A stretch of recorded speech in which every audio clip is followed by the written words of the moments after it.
सुनो ध्यान से, फ्यूचर परफेक्ट टेंस, इसकी जो हेल्पिंग वर्ब है वो क्या है भाई? शाबाश, विल हैव और शैल हैव, इसकी दो हेल्पिंग वर्ब है, विल हैव और शैल हैव।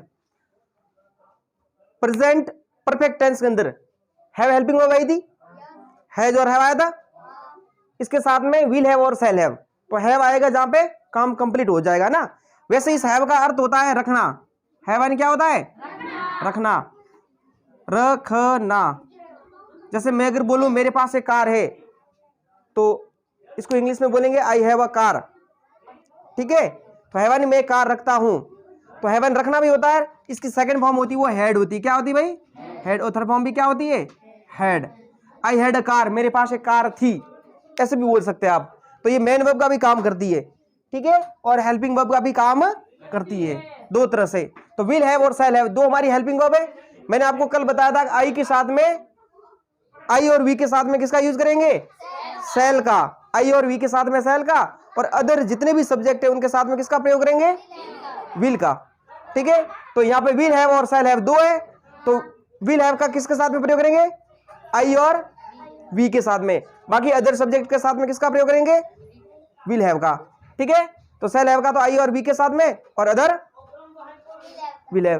तो इसके अंदर क्या है? फ्यूचर परफेक्ट टेंस के अंदर कोई भी कार्य है वो फ्यूचर के अंदर वो कंप्लीट हो चुका होगा, कंप्लीट हो चुका होगा। जैसे मैं तुम्हें पढ़ा चुका हूंगा, पढ़ा चुका हूंगा।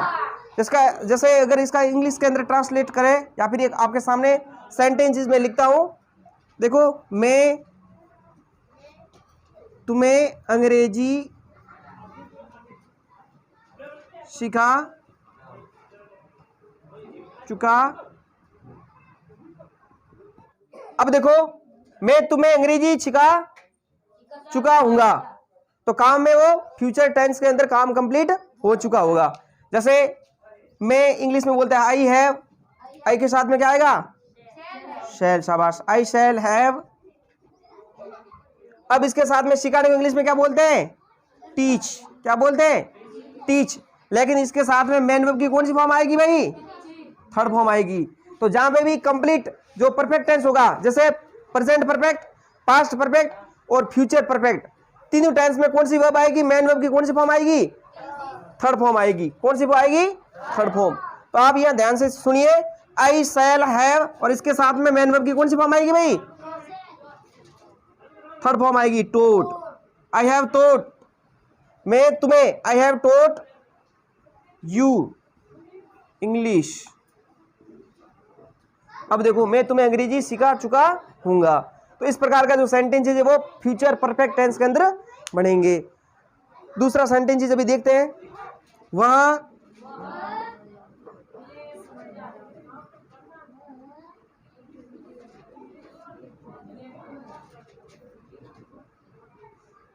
बन चुकी होगी, वह अध्यापिका बन चुकी होगी।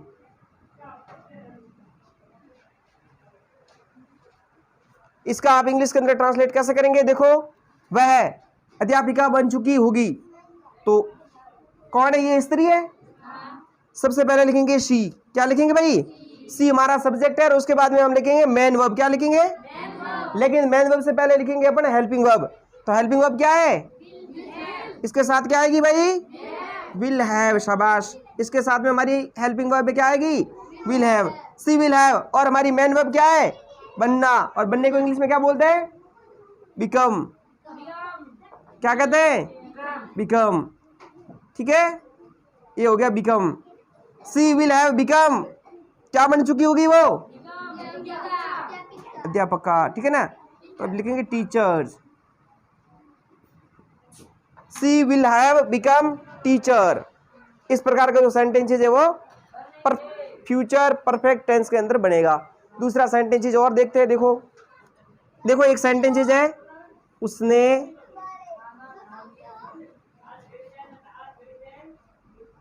पौधों को पानी दे दिया होगा। उसने पौधों को पानी दे दिया होगा। तो इसका इंग्लिश के अंदर ट्रांसलेशन कैसे होगा? उसने, मतलब लिखेंगे ही, क्या लिखेंगे? ही के साथ क्या आएगा? विल या शैल? क्या आएगा? Will have. क्या आएगा भाई? विल हैव आएगा। ही विल हैव, पानी को इंग्लिश में बोलते हैं वाटर। क्या कहते हैं? पानी देना, वाटर्ड। यहाँ पे लिखेंगे वाटर की थर्ड फॉर्म, ठीक है। देखो WATER, वाटर एंड क्या होता है भाई? पानी। सिर्फ अगर इसको नाउन की तरह यूज करेंगे तो सिर्फ पानी होगा, और इसको अगर वर्ब की तरह यूज करेंगे तो वाटर का अर्थ होगा पानी देना। वाटर का अर्थ क्या होगा? पानी देना। तो ये वर्ब की तरह यूज हो रहा है, ये नाउन की तरह यूज हो रहा है, ठीक है। तो यहाँ पे he will have watered, he will have watered in the plants, उसने पौधों को पानी दे दिया होगा। He will have watered in the plants. इस तरह से हमारा जो सेंटेंसेस बनेंगे वो फ्यूचर परफेक्ट टेंस के बनेंगे। तो फ्यूचर परफेक्ट टेंस के अंदर आपको याद रखना है, क्या याद रखोगे?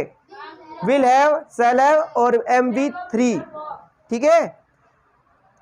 और विल हैव का प्रयोग है वो आई और वी को छोड़ के सबके साथ में विल हैव का प्रयोग करना है, और आई और वी के साथ में शैल हैव का प्रयोग करना है। इस तरह से हम यूज करेंगे। और इसका अगर नेगेटिव बनाना चाहोगे तो नेगेटिव कहां से बनाओगे भाई? नोट से। जैसे इसी का अगर मैं नेगेटिव बनाऊंगा तो कैसे बनाऊंगा? He will not have watered in the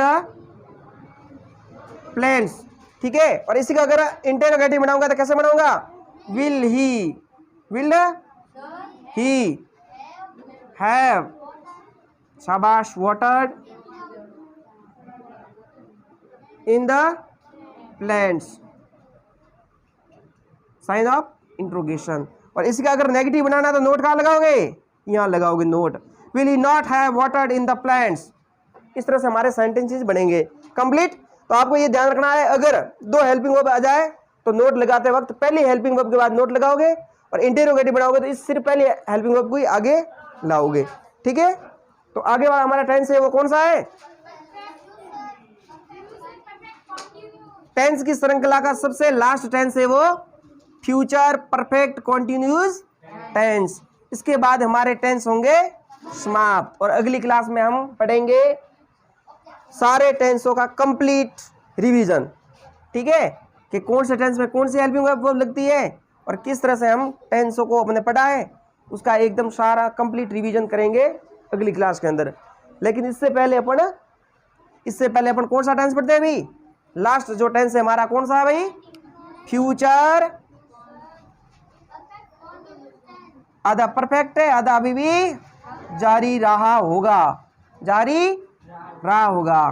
तो इस तरह से हमारा ये टेंस है वो लास्ट और अंतिम टेंस है वो फ्यूचर परफेक्ट कॉन्टिन्यूअस टेंस, ठीक है। अब देखो इस टेंस के अंदर हमारी जो हेल्पिंग वर्ब है वो क्या लगेगी भाई? इस टेंस की हेल्पिंग वर्ब होगी हमारी विल हैव बीन और शैल हैव बीन। ये हमारी दो हेल्पिंग वर्ब है, ठीक है। और मेन वर्ब की कौन सी फॉर्म लगेगी इसमें? फोर्थ फॉर्म लगेगी। कौन सी फॉर्म लगेगी भाई? फोर्थ फॉर्म लगेगी, ठीक है भाई। आपको पता ही शैल और विल का प्रयोग तो कहाँ होता है ऑलरेडी। इसका जो सेंटेंसेस बनेगा वो मैं तुम्हें 2 बजे से पढ़ा रहा हूँगा, मैं तुम्हें 2 बजे से पढ़ा रहा हूँगा, आप 2 घंटे से पढ़ रहे होंगे। मतलब कोई भी कार्य वो भविष्य काल में शुरू हुआ होगा, ठीक है ना, और अभी भी चल रहा ही होगा। भविष्य काल के अंदर ही शुरू हुआ है, आधा कंप्लीट हो चुका है भविष्य काल के अंदर ही, और अभी भी भविष्य काल के अंदर चल रहा होगा। इस तरह के वाक्य बनेंगे वो फ्यूचर परफेक्ट कॉन्टिन्यूअस टेंस के अंदर बनेंगे, ठीक है। तो इसका जो सेंटेंस है आप देखो, मैं तुम्हें 2 बजे से पढ़ा रहा हूँगा, ठीक है। एक और बात इसमें ध्यान रखें कि यहाँ इसमें सिंस का प्रयोग होगा। किसका होगा? सिंस और फोर का, ठीक है। सिंस का प्रयोग कहाँ होता है और फोर का कहाँ होता है वो हमने पिछले वाले टेंसों में पढ़ लिए हैं। तो मैं तुम्हें 2 बजे से पढ़ा रहा हूँगा, इसका इंग्लिश के अंदर ट्रांसलेशन कैसे होगा? एकदम इजी है, आसान है। आई के साथ में क्या आएगा? Shall have been. इसमें बहुत सारी लंबी हेल्पिंग वर्ब है, देख लो ये इतनी सारी, 3 है, ठीक है। आई शैल हैव बीन, पढ़ाने को इंग्लिश में बोलते हैं टीच। क्या कहते हैं भाई? टीच। मैं तुम्हें 2 बजे से पढ़ा रहा हूँगा, तो टीच की 4th फॉर्म है teaching. I shall have been teaching you, मैं तुम्हें 2 बजे से पढ़ा रहा हूँगा 4 2 o'clock। 2 बजे से ना, तो 2 तो टाइम फिक्स है, 2 बजे, तो सिंस 2 o'clock आएगा। क्या आएगा भाई? Since 2 o'clock। तो यहाँ पे लिखेंगे अपन सिंस 2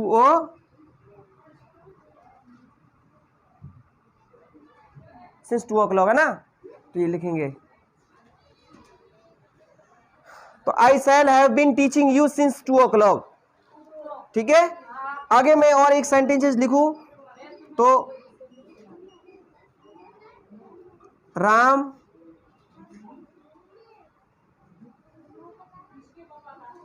विद्यालय में सुबह से क्रिकेट खेल रहा होगा। सुबह से क्रिकेट खेल रहा होगा, ठीक है। राम विद्यालय में सुबह से क्रिकेट खेल रहा होगा। इसका हम इंग्लिश के अंदर ट्रांसलेट लिखेंगे तो कैसा होगा? सबसे पहले अपना सब्जेक्ट क्या है? सब्जेक्ट है अपना राम, तो सबसे पहले लिखेंगे अपन राम, ठीक है। अब राम के साथ में हमारी हेल्पिंग वर्ब क्या आएगी भाई? विल। क्या आएगी? Will. Ram will have been, Ram will have been. और उसके बाद में अपन लिखेंगे, खेलने को इंग्लिश में बोलते हैं प्लेइंग, तो हमारी वर्ब होगी playing. Ram will have been playing, और उसके बाद में लिखेंगे अपन क्रिकेट। क्या लिखेंगे? क्रिकेट, ठीक है। और उसके बाद में कहाँ खेल रहे होंगे? विद्यालय में, तो इन the school, in the school.